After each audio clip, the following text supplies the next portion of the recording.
నువ్వు నడుస్తున్నా కదా, నేను కూడా నడిచేయచ్చా? మొట్టమొదటిలో చాలా విశ్వాసం ఉంది, కానీ తర్వాత ఏ విశ్వాసంలోకి వెళ్ళిపోయాడు చెప్పండి? ఇక్కడ కూర్చున్న వారిలో కూడా మొదట్లో దేవుడు అంటే చాలా ఎక్కువ విశ్వాసం ఉంది మీకు, కానీ తర్వాత కాలంలో ఎలా వెళ్ళిపోతున్నారు మీరు? అల్ప విశ్వాసం. ఎందుకు?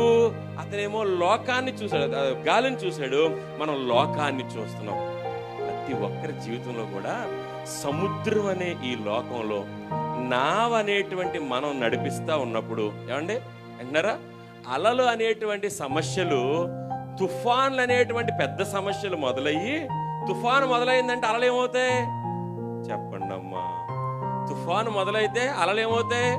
యోబుకి శ్రమ వచ్చింది తుఫాను, అలలంటే అందరు తిట్టడం, నువ్వు మంచోడు కాదు, నువ్వు అది, నువ్వు ఇది, ఒకదాని తర్వాత ఒకటి అనమాట సమస్య. అలల్లాంటివన్నీ వచ్చేస్తాయి. వచ్చినప్పుడు మనం ఉంచవలసింది ఏంటంటే చెప్పండి? విశ్వాసం, అల్ప విశ్వాసం.